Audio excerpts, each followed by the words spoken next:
Ultrapassando as barreiras do preconceito rumo à cultura de paz, nós convidamos ela que estará coordenando os trabalhos, a Sandra Medeiros Epega.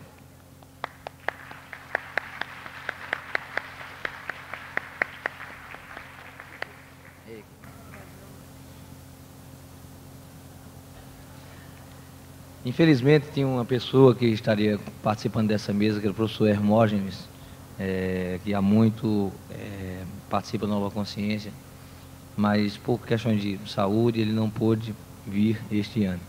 Então a Sandra gentilmente se dispôs a coordenar os trabalhos da mesa de hoje. Convidamos para compor a mesa ele que é representante do islamismo, da Associação Beneficente Islâmica lá do Rio de Janeiro, Sheikh Abdelbaji Sidamed Osman.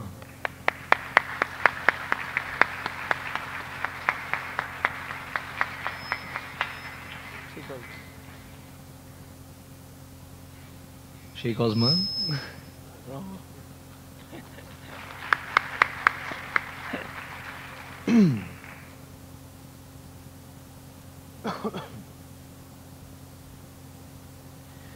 Ele que já participou, coordenou ou puxou a caminhada ecumênica saindo do teatro, é o nosso grande amigo, uma figura maravilhosa, uma pessoa dedicada, extremamente dedicada à causa e aos ensinamentos divinos e dos Vedas especificamente, o nosso querido Chandramukha Swami.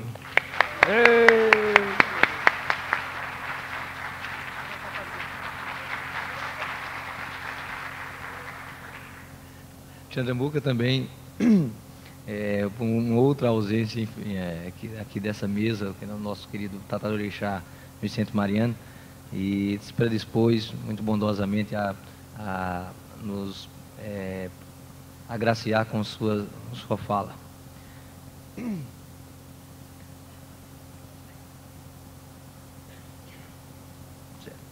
E finalmente, para terminar a mesa, ele que está vindo pela segunda vez aqui ao encontro para o Nova Consciência, e é uma pessoa a quem devemos muito, e vou explicar, vou chamá-lo primeiro, representando a religião de Deus, ou também conhecido como a Legião da Boa Vontade, o Paulo Alziro Schnorr.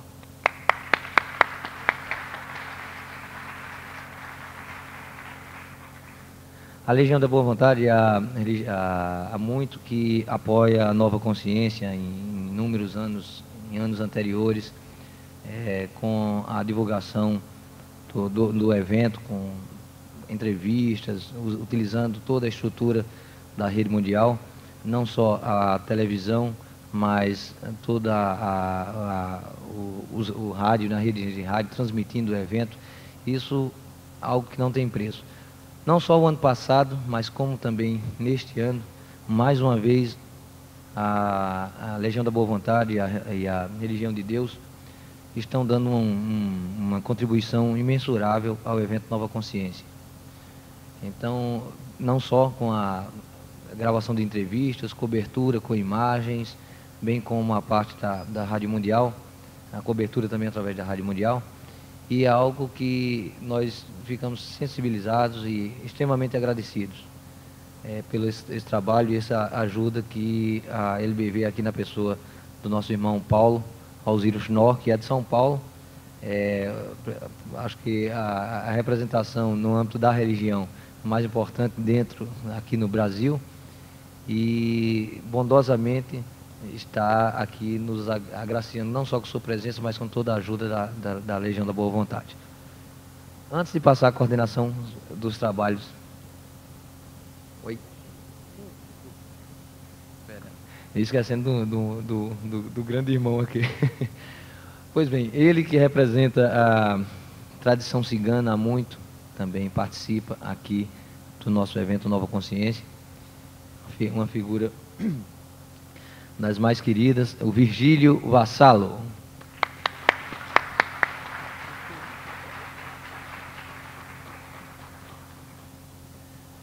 Antes de passar os trabalhos, poderia se acomodar, eu queria apenas alguns lembretes e aviso. Primeiro, só para uma questão para o pessoal da plateia, né? Há uma norma aqui do Teatro Municipal que pede que não adentrem ao recinto com recipientes de água ou refrigerante. Aí, se possível, nas programação da tarde e à noite, aí poderiam evitar, se possível, entrar com esse tipo de material. Tá certo? Uma colaboração aqui ao teatro. Pois bem, o evento Nova Consciência é uma realização da organização Nova Consciência, uma organização não governamental, juntamente com a Prefeitura Municipal de Campina Grande, e que esse ano, além do apoio do Governo do Estado, do Estado da Paraíba, está tendo o apoio de vários, no total cerca de 11 patrocinadores e colaboradores. A começar pelos Correios e Telégrafos, a União Planetária, que, como sempre dizemos, há 4 anos, também em 4 anos, dá uma grande contribuição aqui ao evento Nova Consciência, na pessoa de Ulisses Riedel, de Resende, com a gravação das mesas e palestras e a posterior divulgação nacionalmente através da Mais TV e da NET. Quem quiser até saber os horários e as programações nas suas respectivas cidades que passam pelo Brasil afora, podem acessar inclusive o site, que é o www.uniãoplanetaria, tudo minúsculo e sem acento, .org.br.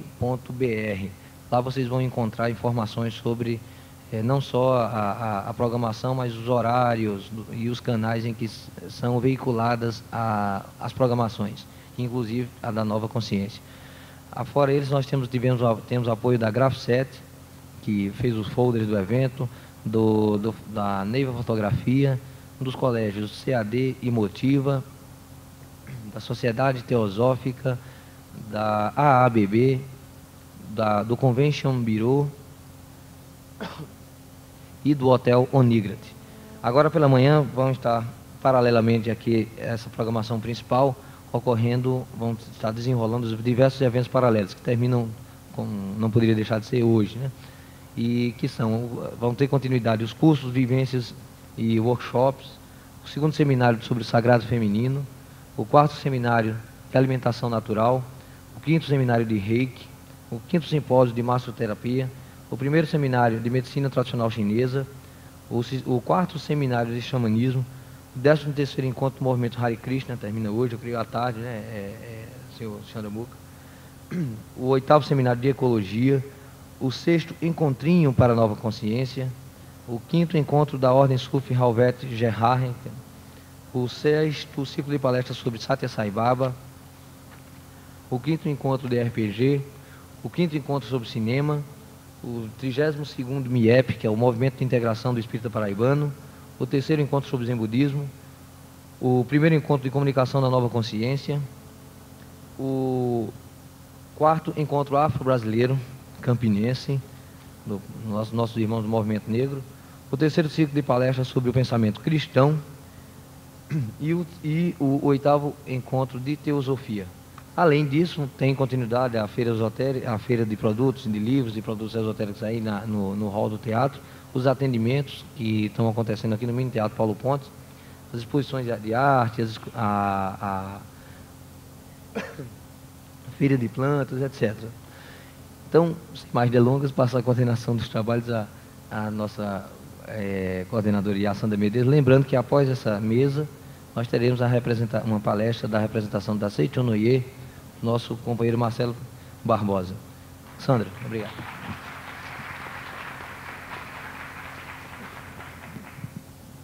Bom dia a todos, sejam bem-vindos, que efetivamente todos saiamos daqui hoje muito mais ilustrados pela sabedoria das pessoas que compõem essa mesa. Para iniciar a mesa, eu gostaria de ler para vocês um trecho da Declaração Universal de Direitos Humanos. Artigo 18. Toda pessoa tem o direito à liberdade de pensamento, consciência e religião. Esse direito inclui a liberdade de mudar de religião ou crença e a liberdade de manifestar esta religião ou crença pelo ensino, pela prática, pelo culto e pela observância, isolada ou coletivamente, em público ou em particular. Isso define a nova consciência? Acho que sim, não é?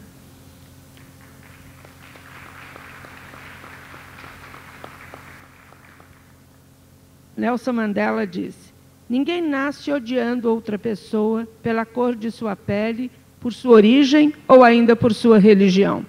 Para odiar, as pessoas precisam aprender. E se podem aprender a odiar, podem ser ensinadas a amar. Vindo de uma pessoa como Nelson Mandela,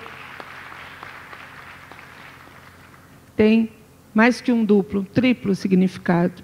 E essa mesa, ultrapassando as barreiras do preconceito rumo à cultura de paz, realmente tem muito a dizer.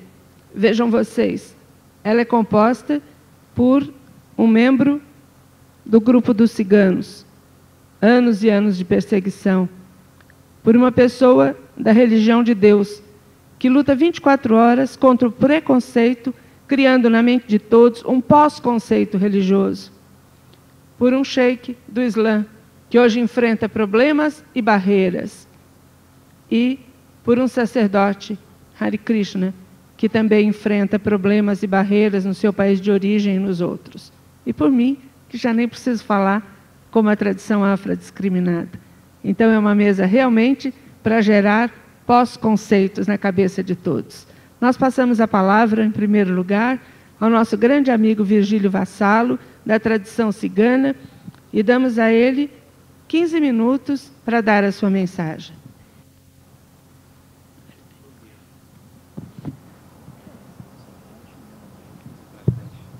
Bom dia a todo mundo.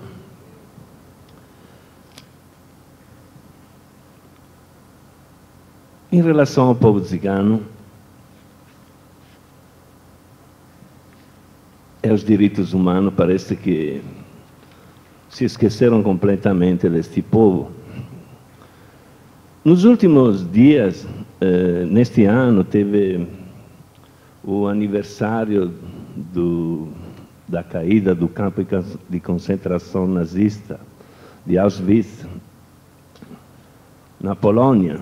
E, finalmente, se começa a falar do Holocausto praticado contra o povo cigano. Mas isso nunca se falou.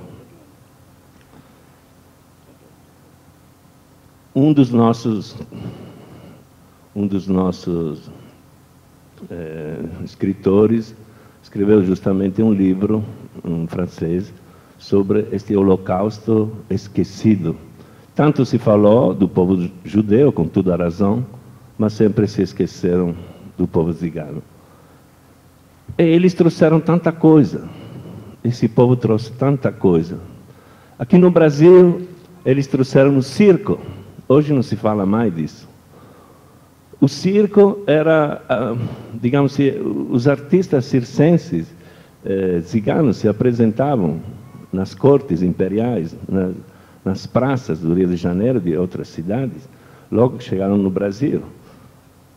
Um instrumento muito querido do povo brasileiro, que é o violão, que nós chamamos de guitarra, foi trazido pelo povo cigano, junto com o violino, que é um dos nossos instrumentos mais queridos.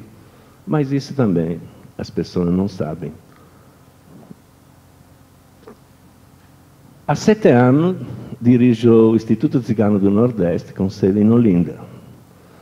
Mandamos projetos, mandamos pedidos de ajuda, descobrimos várias comunidades no estado de Pernambuco, na Paraíba, no Rio Grande do Norte. Aqui no Nordeste são os mais pobres. Existem grupos ciganos no sul do Brasil que já conseguiram ultrapassar o muro da miséria. Mas no Nordeste, infelizmente, esta palavra não é prerrogativa só do povo cigano. E continua o preconceito. Na novela das 8, A Senhora do Destino, a personagem mais suspeito, mais desonesto, mais ladrão, que bate, como chamaram? Não podiam inventar outro nome, não. Deram um nome de cigano. Agora eu pergunto, uma criança de 10, 12 anos, assistindo esta novela, não vai que continuar recalcando essa... Enfim, cigano é ladrão, é pronto, acabou. Mas, no final, quem roubou a nossa cultura, as nossas tradições, foi essa sociedade dominante. E, infelizmente, grupos eclesiásticos de religiões. Na Europa, quando eles chegaram, eram considerados árabes, eram escuros, eles eram escuros, então eram considerados árabes, muçulmanos, então eram os infiéis. E a nossa ligação com as ciências ocultas, ou a magia, como se pode dizer, isso é todas as tradições antigas tinham esse culto à natureza. Nós entendemos a magia como conhecimento das leis secretas da natureza, que produzem os ímãs naturais ou artificiais.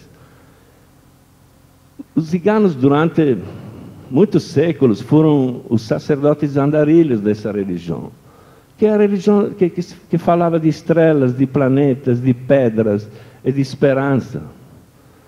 Agora, imagine, o grupo chegava... Esta imigração não foi de um povo, um êxodo de um povo. Foram pequenos grupos, porque, como nômades, eles deviam ser poucas pessoas, só não poderiam encontrar formas de se sustentar. Só que eles chegavam em qualquer cidade com esse preconceito.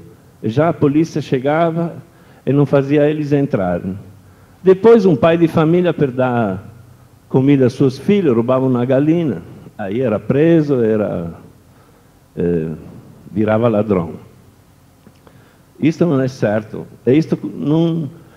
Nestes 7 anos que nós trabalhamos, não conseguimos absolutamente nenhum tipo de reconhecimento. O ex-presidente Fernando Henrique Cardoso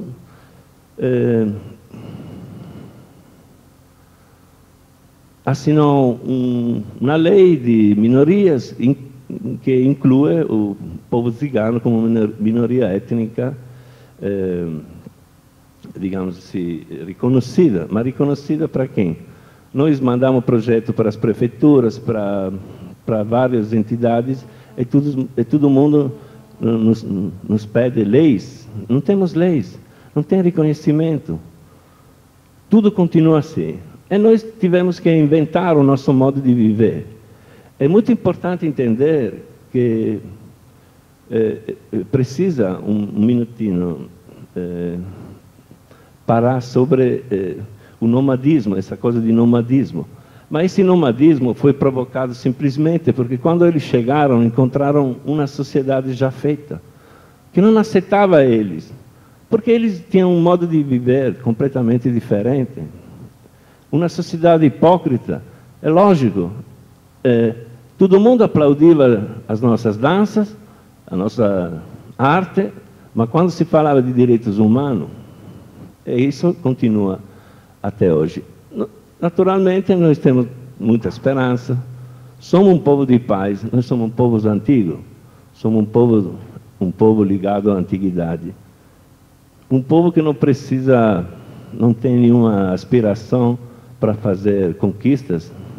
Não temos notícia de invasões de ciganos, disso, daquilo. Muito pelo contrário, sempre fomos caçados, sempre fomos perseguidos, fomos chacinados.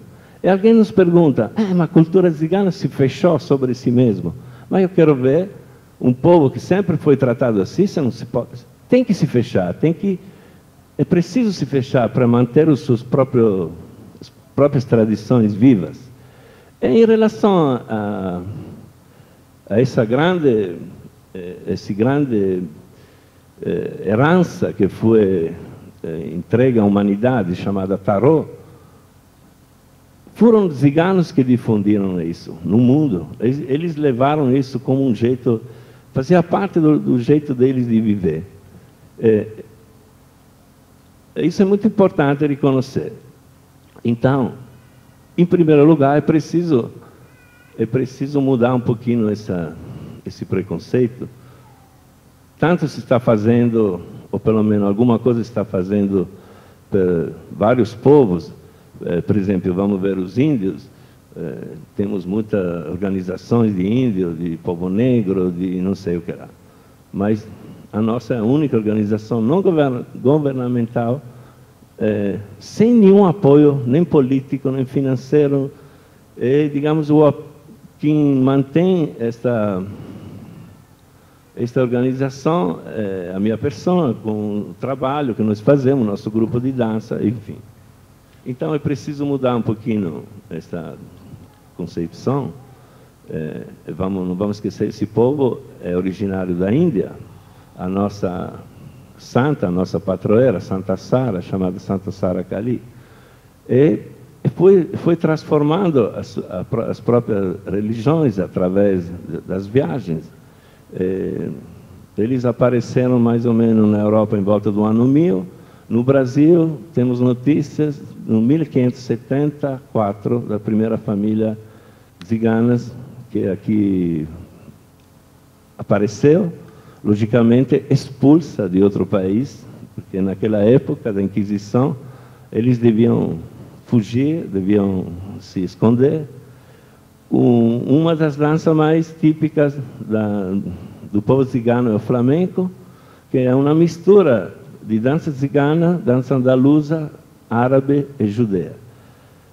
E porque o povo judeu, junto com o povo cigano e os moriscos eram os árabes que tinham abraçado a religião católica, eram perseguidos pela Inquisição, se esconderam nas montanhas da Sierra Morena, na Espanha, na Andaluzia, e ali formaram um novo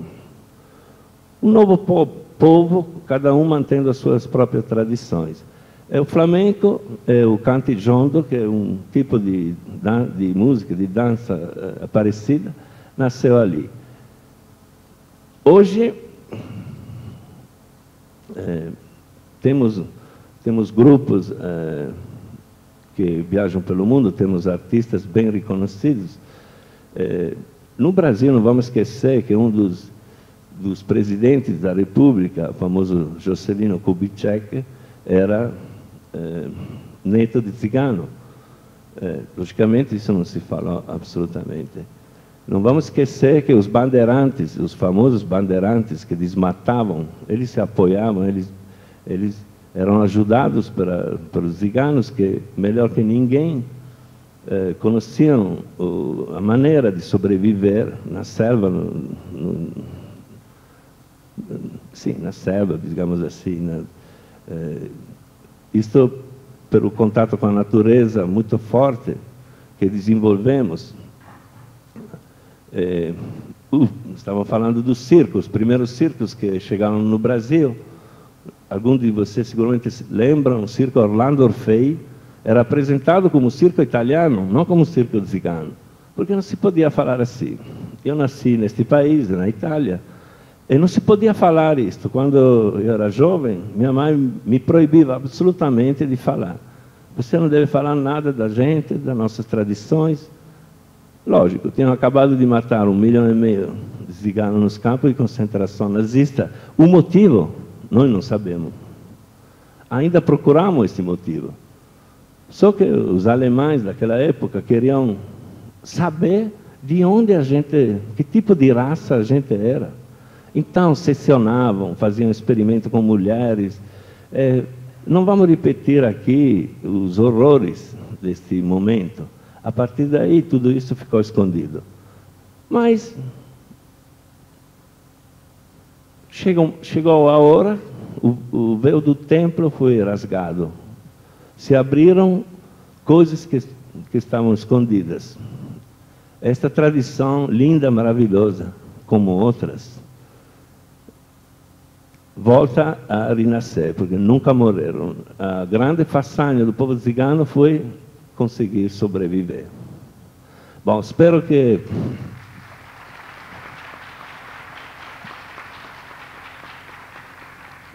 nós esperamos uma tomada de consciência de todos vocês, porque isso não acontece mais, nem com a gente, nem com ninguém. Uma sociedade é tanto mais forte quanto mais realiza todas as suas potencialidades. Então, precisamos ficar juntos. O verdadeiro progresso da democracia está na promoção dos direitos humanos abertos a todos. Até o último grupo humano, até o último homem. Então, nós também somos gente. É importante entender um pouquinho a mentalidade. O valor supremo entre os ciganos se baseia na instituição familiar. Não existe cigano sozinho. O cigano é super ligado à família. E se concretiza com o cuidado com as crianças e o respeito máximo pelos idosos. Aliás, são eles que mandam. A hospitalidade é considerada sagrada. O honor e o prestígio entre os ciganos se adquirem com os comportamentos adequados ao arquétipo da virtude cigana. A palavra dada é mais importante que um contrato escrito ou assinado. O respeito à memória dos mortos, dos antepassados, que muitas tradições cultivam. O sentido da liberdade é entendida como coerência grupal e não como condição da pessoa considerada individualmente. Essa história de liberdade é um jeito de viver livre, mas isso não quer dizer que cada um faz aquilo que... É o sentido da solidariedade e ajuda. Quando os ciganos encontravam, por exemplo, na Europa, os veteranos, aqueles soldados, mercenários, gente que ferida, gente que fugia, sempre acolheu estas pessoas. Então, esse sentido de solidariedade e ajuda é como se fosse uma reação de defesa e segurança dos seus próprios valores e princípios. É o cumprimento moral das decisões tomadas pelos anciãos, para as pessoas idosas que são os chefes. Suas ordens e conselhos são leis indiscutíveis. Mas isso, todos os povos antigos, isso é uma tradição que todos os povos antigos sempre mantiveram. Mas a magia do povo cigano não morreu. Ela voltou no ventre da sua mãe, e renasceu mais bonita e mais fresca.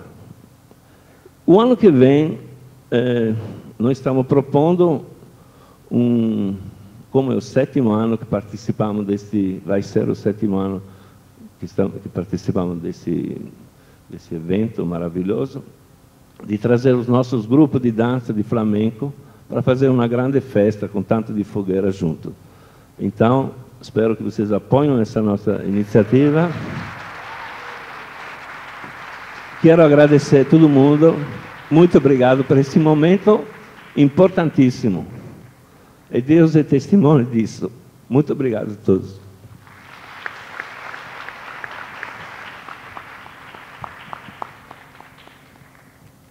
Obrigada, Virgílio. Como sempre, muito boa a sua palestra. Eu gostaria de passar a palavra agora ao Sheikh Abdul, a pedido da coordenação. São 20 minutos. Bom, Bismillahirrahmanirrahim. Em nome de Deus, o clemente, o misericordioso. Senhores da mesa, irmãos e irmãs aqui presentes, Assalamu alaikum. Assalamu alaikum é a nossa saudação, que quer dizer a paz de Deus esteja convosco.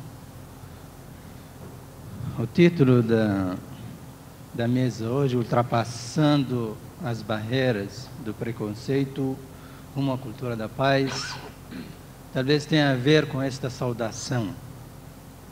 Essa saudação é uma garantia para as pessoas com quem nós devemos conviver em paz, respeitando a sua maneira de pensar e a sua maneira de agir.